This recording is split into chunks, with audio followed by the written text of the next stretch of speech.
अवस्था काय झाली म्हणतात महादेव. मारुतराया आल्याच्या नंतर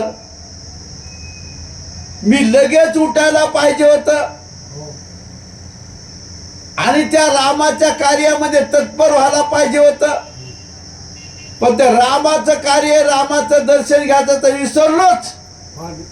पण माझी बुद्धी किती भ्रष्ट झाली म्हणतात. माझी बुद्धी, देवा महादेवाची बुद्धी जर भ्रष्ट होत असेल, तुमची आमची का होणार नाही. पण सांगितलं त्या बुद्धीला भ्रष्ट होऊ द्यायचं नाही. बुद्धी भ्रष्ट झाली की असा अनर्थ वाटतंय. महादेव बोलायला सांगायला सुरुवात केली आहे.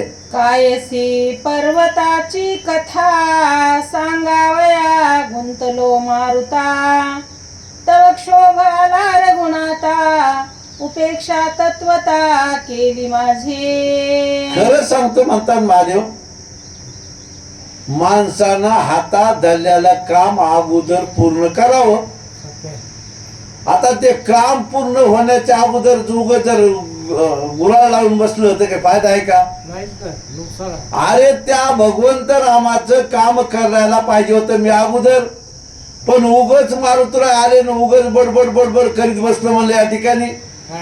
मग कार्य करण्यासाठी रामाला उशीर झाला. रामाला 100% राग आलेला असावा आणि रागात राम आल्याच्या नंतर रामानं माझा विचार सोडलेला आहे. महादेव म्हणतो असं रामाचं कार्य जर मी करू शकत नसेल तर माझ्या जीवितवाला कसल्या प्रकारचा अर्थ आहे. महादेव दुःखी झाले सांगायला सुरुवात केली आहे. प्रसन्न भावया रघुवीर काय करणे विचार. वाळुकालिंग व्यवहार मात्र केले सत्वर श्रीरामे. प्रसन्न करावया रामचंद्र. रामाला प्रसन्न कशा प्रकारचं करावं, राम सुखी कसा होईल याचा विचार महादेव करू लागले.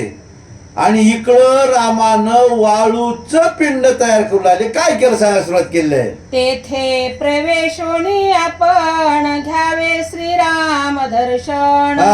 इतुके विकोपाचे विसर्जन सहजची जाण होईल. महादेव म्हणतात माझ्याकडून तर मोठी चूक झाली आहे. झालेली चूक भरून काढायच्या. मग आता काय केलं पाहिजे. महादेवाची साळुंका भगवंत रामप्रभू तयार करतात. मग आता काय करा म्हणले आपण वाळू मध्ये लपून जाऊन बसावं. वाळू मध्ये जाऊन बसलं का साळुंकेमध्ये जाऊन लपून बसावं. आणि साळुंकेमध्ये लपून बसल्याच्या नंतर रामाचा राग शांत होईल. रामाच्या हाताचं दर्शन, रामाच्या पायाचं दर्शन मला होईल आणि माझ्याकडून झालेली चुकीची दुरुस्ती होईल. अशा प्रमाणे बोलायला सुरुवात केलेली आहे. या सगळ्यांनी सर